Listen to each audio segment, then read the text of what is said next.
the X Factor. They constantly surprise us, both in amazing ways and not so much. We're Ben and Syya, and welcome to the Gnaw on This Business Bytes podcast. This show is all about real-life things we all deal with every day, how they relate to business, and how to make some sense out of our daily chaos. Welcome to the show.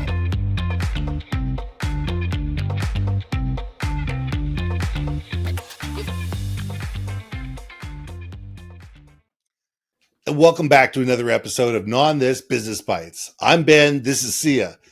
And my question to you today is, what is the role of a leader? Here's the first thing. We lead people and we manage process. Let's get that out of the way. We lead people and we manage process. My big thing with a leader is a leader's first job, first and foremost, is to groom, create, and develop the next generation of leaders. The second rule of a leader is to sit there and provide people with the opportunity to be great in their own way. That's, to me, as a leader. It's not about the paperwork.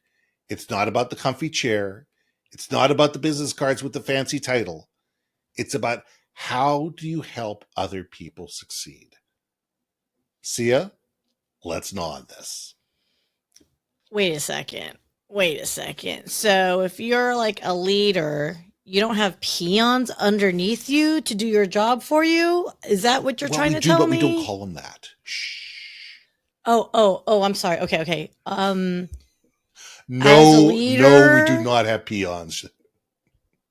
No underlings? No, gophers? No.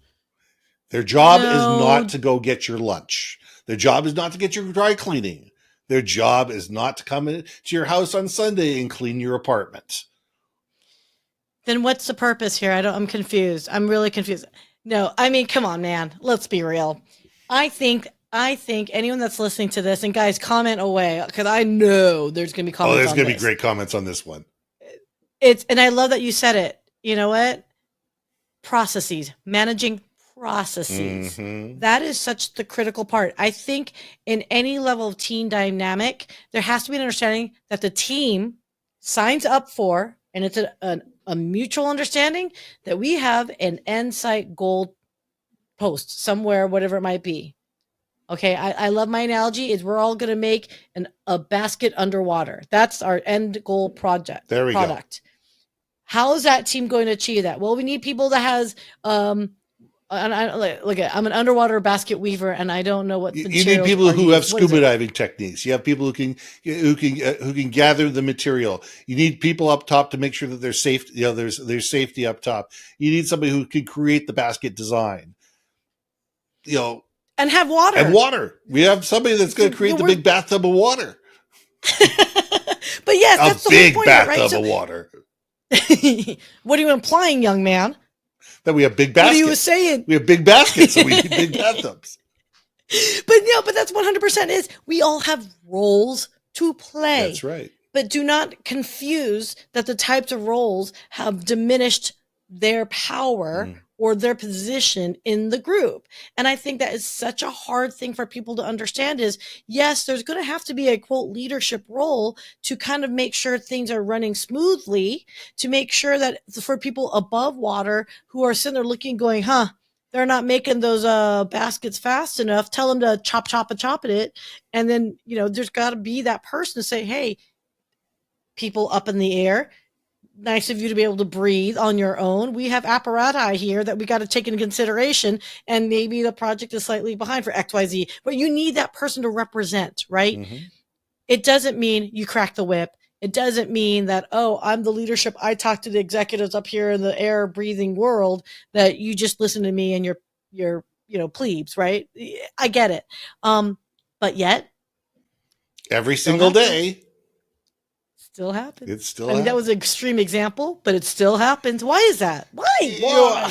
I've been always a big believer. My friend Peter Britton came up with this saying a number of years ago, and I love it. It's lead from the middle. Some people need a gentle push.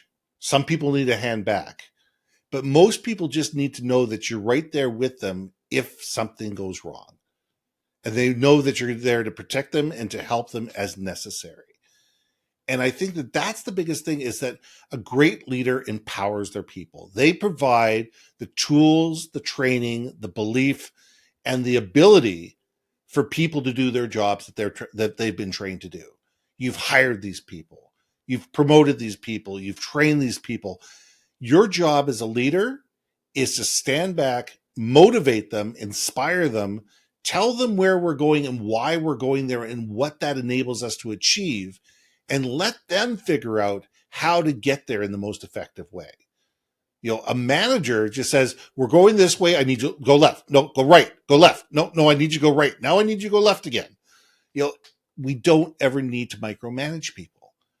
We don't need to sit there and position ourselves where we put the position of doubt into people's minds. The reason we have micromanagers and the reason that we have this thing is two different reasons.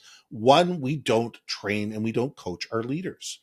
We assume when we promoted somebody that they were a great tactician, they're going to make a great leader. One skill does not define the other. We have the Peter principle for a reason, where people are promoted to their highest level of incompetence. And that is because we assume that if you give somebody who is a great tactician, a great salesman, a great marketer, a great operations person, whatever, and you promote them, they're obviously going to be able to teach the people below them to do this. But these people don't have that skill. And they're sitting there going, well, these people don't know how to do things the way I know how to do it. So I'm just going to do it for them, or I'm just going to tell them how I want it done. They don't have the nuance. They don't have the empathy. They don't have the listening skills. They don't have the ability to aspire and communicate effectively. And we need to teach our leaders at all levels, all the way up to the C-suite, how to be better leaders. That's why we need coaches. That's why we need training programs. That's why we need to invest in our people, because our goal is, if we want to become a senior vice president, we need to make sure that we're training the next vice president so we can be promoted. Because if we can't be promoted, if we're essential in our role, we'll never be promoted. So we need to be able to bring the person below us up to our level so we can head to the next level. And that's a funny thing, but you just said that. Train them up so you're not essential, that you've got someone else that could backfill you. And I know for a fact, people are going to be like, hell no, why would I want to replace myself and get fired and that person just make the transition easier? It's like, then you're not a leader. You're not a leader. Let me just be very clear and clean and say this one more time. If you are afraid to train someone up to do your exact same job, then you are not a leader. Exactly. Simple as that. And I cannot tell you how much you can literally make or break someone's career experience if you're that bad leader. Mm-hmm. And it's not a threat. It's a fact. If you suck, someone's going to remember how sucky you were, and they will always remember it. I remember I got thrust into a management role without training, without guidance. What should have been a director, they promoted him because he was competent and moved his, out of the country, and then never backfilled his role. So I ended up reporting to a VP at a company, and I was just an inside sales manager. Can you imagine what a show that was for me? That I was trying. I thought I was doing the right thing. What it was ultimately micromanagement, because I didn't know any better, because I was micromanaged coming up, right? So I thought that was what you were supposed to do. It's so sad to me that I had to go through that experience. And I hate to say it, everyone that was underneath me during that time were like, yeah, that girl's a bitch. Because I didn't know what the hell I was doing. You didn't know what you were doing. And I still don't know what I'm doing. So yeah, it's a work in progress. You got to consciously understand we're all underwater basket weavers, underwater together. Everyone's got a role. Sure, there might be times where, hey, can I help you? Nudge, nudge, wink, wink. But usually it's maybe they are overtasked. Yeah. That's your responsibility to notice that as a team, right? As an observer of the bigger picture, you should notice if maybe one team is taxed more than the other, right? And that's, again, the wisdom to say, hey, maybe we can offload work and certain tasks and redistribute the load as a team. Otherwise you're rowing a boat and it's going in circles because only one boat, one side rowing. Well, and that's why they have the team. If you really want the best definitions of the team, they have everybody sculling together, in the 8. So it's the, everybody's got the oars dipping at the same time, going the same direction. But that doesn't come without a heck of a lot of work and a lot of motivation and people understanding what are they trying to achieve. And the person who's the leader is this small little guy or girl who's at the very back of the boat, going stroke, stroke, stroke, and telling people where they are and telling people what they need to do and telling people, and and they're telling these enormous men and women, how to get that little extra little bit out of them. And it's all about inspiration. It's not about yelling at them. It's about the inspiration. So I have to tell you this story because I have to. I used to work at Disneyland. Yes. And for the cast members, they had this annual summer thing called the canoe races. Right. And so if anyone's been to Disneyland, there's what used to be called Tom Sawyer's Island is now, well, I'm old. So when I was there, it was Tom Sawyer's Island. I thought it still was, but okay, is it called now? Good enough. No, they changed that up, Sunshine. I think that's where, I don't know. It doesn't matter. It's Tom Sawyer's Island. California, correct me. Anyway, so there's Rivers of America. And so we'd get up at like 4:45 in the morning, and we would race each other around the island in the morning, like around the island. And it's a canoe race, right? And you just reminded me of, I was a cadence caller. There you go. Right. But I was actually in the front. Our guy was steering in the back. Sure. And so what I was doing is trying to keep pace, right? So you stroke, but like you say, you can say stroke. It can sound like for the guys, the rest of the crew that's on there, that's like, stop yelling at me, stop telling me what to do, right? Or you could make it where it's like more entertaining. So you could say stroke, or you could say, like here other we things. Come, and just walking down the street singing do I dee dee dee dum dee dee 100%. Exactly. And that's the whole point. Yes, you guys, stroke has to happen. Stroke. And by the way, I also had another song in my head that I'm not, like, if you're in the 80s, you would know. Okay. We'll leave it alone. Anyway, yeah. I forgot the dude's name. Money? Wait. Eddie Money. So, Eddie Money. So, here's the thing, though, is we know, like the boat, let's keep with the canoe analogy. We know we're going to hear the word stroke, right? We know that's part of the cadence. We know that's part of our job. But it doesn't have to be so angry. It doesn't have to be abrupt. You can make it fun. You can start singing songs. You can do whatever to make that task that has to be done a little bit more pleasurable. Oh, yeah. And that is where a good leader will feel the vibe of the team and understand.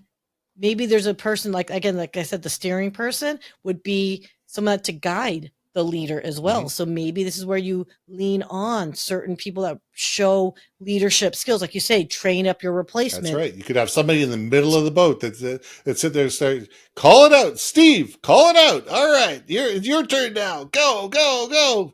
And just, build it out. So all of a sudden throughout the entire thing, everybody gets a chance at cadence, along the road. Is you just keep, changing it out. 100%. Oh my God. You just made me remember, like, literally 25-ish years ago or so more. You were 10. Oh my God. You just made me cry. So you were 10. Okay. Yeah.